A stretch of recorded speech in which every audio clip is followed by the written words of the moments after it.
Our sources call this Operation Roosevelt. It all begins today from cracking down on these illegal vendors to cleaning up garbage on the streets and seizing illegal scooters. All of it to clean up and bring back this neighborhood. So for months, the streets of this working class neighborhood have been overrun with every type of crime you can imagine. And finally, law enforcement is here to tear down what is essentially a strip mall full of stolen goods and businesses offering illegal services. But while this operation is off to a promising start, residents are worried that once police leave, the criminals will all come back, leading to a resurgence of crime in a neighborhood that's already way past its breaking point. The NYPD will be working to reduce retail theft and the sale of stolen goods. Just after dawn, hundreds of NYPD officers, state police officers gathered at 83rd and Roosevelt to begin the process of cleaning up what people here have been complaining about for years. Jose Restrepo told us in Spanish and in English the lack of public safety reminds him of the crime-ridden villages in his home country of Colombia.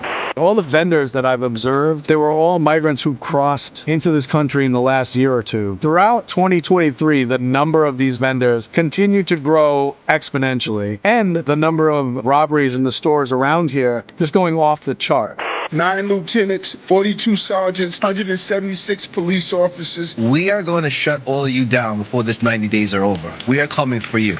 But police can only do so much, with some of these reopening under a different name, just days after getting shut down. We've done several raids, but what we notice is that you can't just close one thing down because tomorrow they'll be there again.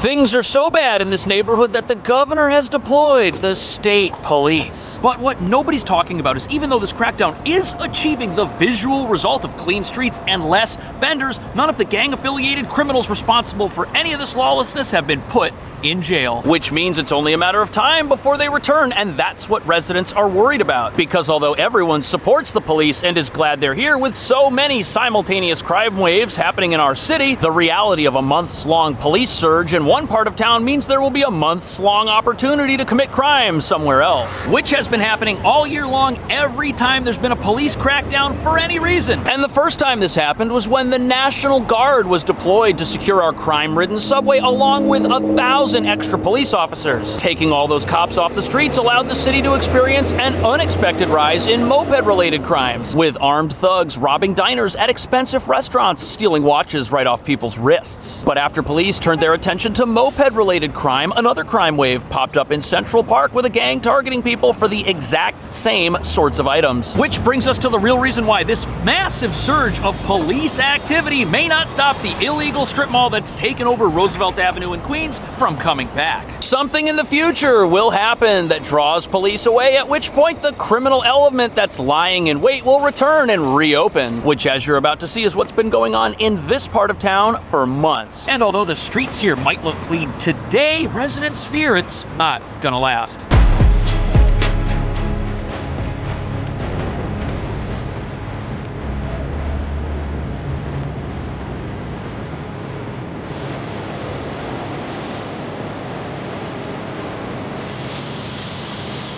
People are driving all kinds of stuff on the road these days, and the worry is that without a constant police presence in this area of Queens, once the police pull out, the worry is that the criminals are just going to come right back, because that's what they've done every other time there's been a crackdown on the illegal activity going on here. The police can confiscate all the mopeds they want. They can shut down all the vendors, confiscate all their goods, yet they still come back and reopen. It's been a constant battle that's been going on here. Now, it's important to understand that criminal activity in this neighborhood, it's been a problem for a very long time, since before New York City even had an asylum crisis. However, even though most of the asylum seekers who've come here, over 200,000 in fact, are not here to join gangs or commit crime, a small minority of people have exploited that situation to their advantage and are now using it to commit even more crime than we've seen on our streets in a long time. We're not here for one day and go away. We're here for the problem to go away. Mayor Adams making that bold promise and setting a 90-day target to clean up the illegal vendors plaguing Roosevelt Avenue. 9 lieutenants, 42 sergeants, 176 police officers, and they took action today. So this crackdown, it's going going to work. You've got hundreds of police, you've got state police, everyone is motivated to see a change happen here. The only question now is how long is that change actually going to last? And although everyone wants to see success here, it's a 90-day operation that was announced on the news. Do criminals watch the news too? They might. If they do, they know that after a 3-month vacation, they can come back. And I was just over at Roosevelt Avenue. You will still see people selling things out of suitcases on the side of the road. You will still see illegal vending, and you've still got vans that have their doors partially open, revealing a shopping mall of inventory inside. And if the police show up, these mobile warehouses can just drive away and escape. On top of that, there are large numbers of people in an area where I've seen an open air market with a whole bunch of stuff out on the sidewalks in the past, just kind of waiting there with big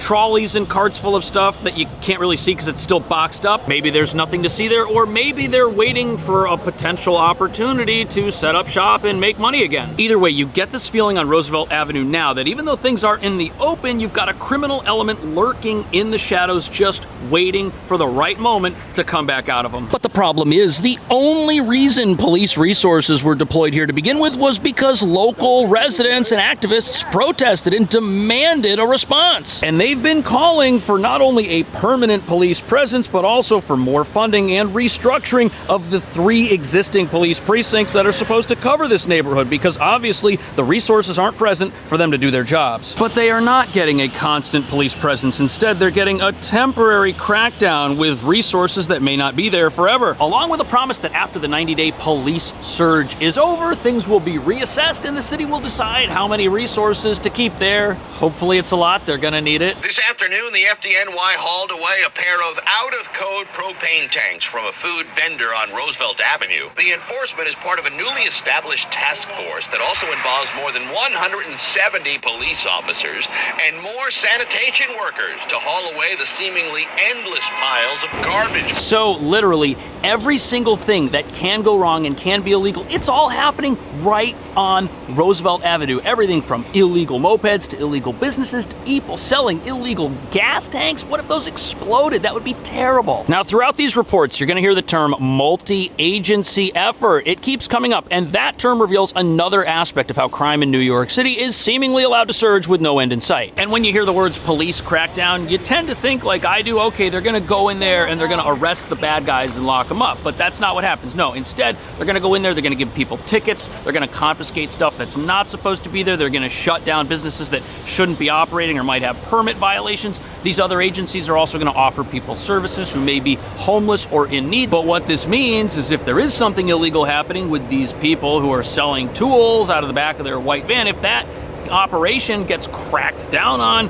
the van might get towed, the inventory might get confiscated, but those people, they may end up being free to go, which means they could go and get more inventory and come back to this part of town or another part of town. Crime doesn't take a break. This is what people are doing to make a living right now. It's too bad. But what's really frightening is these aren't folks who have nothing, they've got some stuff they're trying to sell just to make a living and feed themselves. No, this is a coordinated gang-related effort, and it's a lot more sophisticated than it might look. For like a drill that's like $249, he's selling for like $70. They have their items laid out on big like beach towels. The people that are selling these items, they're not just like one person who's acting on their own. This is kind of like a network. So this report here, this is from 5 months ago, but this reporter is describing the exact same conditions that I saw myself a week before this crackdown started, and that I still kind of saw when I went up there after it started. And the illegal vending going on was off the charts. You've got entire sections of the street with people selling stuff on both sides of the street. And this is definitely a coordinated effort. I saw one woman selling items on a blanket that were coming out of a suitcase, and that woman, she got her suitcase from a man who walked over to her and handed it to her before she started putting things out on the blanket. I watched that man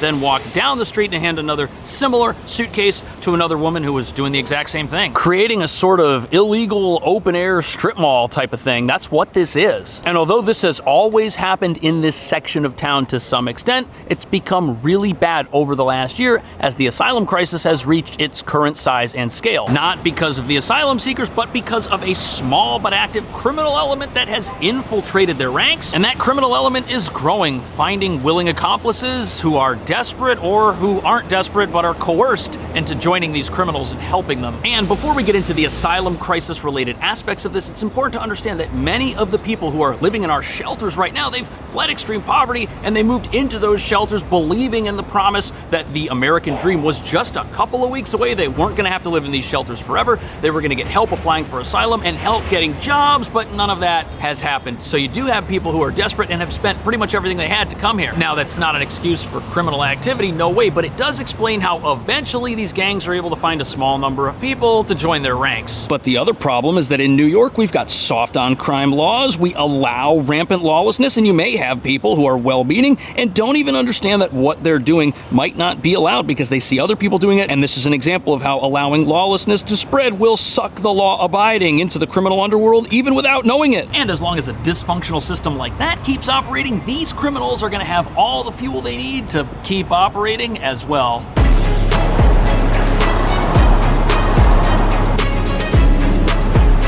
So this right here is the Stewart Hotel. It's a shelter for families seeking asylum, and although it's a former luxury hotel right here in Midtown, and although that might make it seem like the kind of place that could really help someone if they were to stay there every 60 days, the families in here are supposed to move out and get replaced elsewhere in the shelter system. The city does that because shelter space is limited. These stays have to be temporary. That's their rule. But critics say this system of housing people without actually helping them become part of society is what's leading to folks doing things to survive that they probably shouldn't. All the vendors that I've observed, they were all migrants who crossed into this country in the last year or two. Throughout 2023, the number of these vendors continued to grow exponentially, and the number of robberies in the stores around here just going off the chart. So this was actually a very dangerous assignment. More than one photographer. So it's important to understand that unlicensed vending, it doesn't just happen over on Roosevelt Avenue. It happens everywhere throughout the city, even here in Midtown Manhattan across the street from Macy's. It's prevalent pretty much everywhere at this point, and it's entirely possible that some of the folks you see selling possibly fruit or other items aren't actually part of a gang. But the people selling items that look stolen and still have tags on them, that's another story. There are plenty of folks doing that too, but in a city with no law and order, nothing is going to be done about it, and you can't blame folks who are here and were told they were going to get help and who haven't gotten it from doing what they see other people doing. In fact, look at this. On the same street corner as the shelter, you've got some sort of table display of a person selling stuff. But whether or not this is legal, which it probably is, that's not the issue. The issue is we don't have enough police to stop all of these unlicensed vendors, which means if there's unlicensed vending in one part of town and it gets shut down there, well, it's just gonna come to another part of town and open up there. And since we don't have enough police to shut down our epidemic of rampant shoplifting, people are always gonna find ways to obtain things that they can sell super cheap almost instantly on the side of the street somewhere. Jose Restrepo told us in Spanish and in English the lack of public safety reminds him of the crime-ridden villages in his home country of Colombia. 3 months from now, city leaders will... So it's incredibly sad to hear this, and it's proof that progressive policies like releasing people who commit the same crimes over and over again just so they can get another second chance, that hurts the vulnerable, that hurts your working class neighborhoods, because that's where these people go to commit crime, because that's where there hasn't been an adequate police presence for years. And this is exactly what's been happening on Roosevelt Avenue, which residents protested, fearing that their neighborhood was going to get swallowed up in the same types of crime that many residents of that neighborhood fled in the past. But the plan now is for police to police this area with the help of state troopers for 90 days and then examine the whole situation. And unfortunately, I'm going to translate for you what that means. What that means is that 3 months from today, the crime situation over on Roosevelt Avenue will look very different than it did a week before this whole thing started. There will be less 911 calls. You will have visibly less vendors on the sides of the street, and residents, when interviewed, will say that yes, things have improved. And that right there is going to have the city asking itself if they can maintain this type of environment, this crime-free environment with less resources, because they don't have enough resources as it is. And the problem with asking a question like that is that the only way to answer it is to try and see what happens, which means they're going to pull the police out and see if the neighborhood stays crime-free. We are going to shut all of you down before this 90 days are over. We are coming for you. Mayor Adams stressing that this is a 90-day program. They want to get these problems contained within 3 months so that this extra police presence is not a permanent fixture. So there you have it. 3 months, they're gonna clean everything up and then take a look at what things are like. Now, cleaning up the streets, that's one thing, but putting a time limit on it, that is quite another. There could be criminals who recognize that in a few months, things will be easier for them than they have been in the past, and they could try to come back at that point. Let's say word gets around that this thing is temporary. The crooks could pull themselves out and things could look really good after 3 months. They could look fantastic. There might not be any criminals there at all.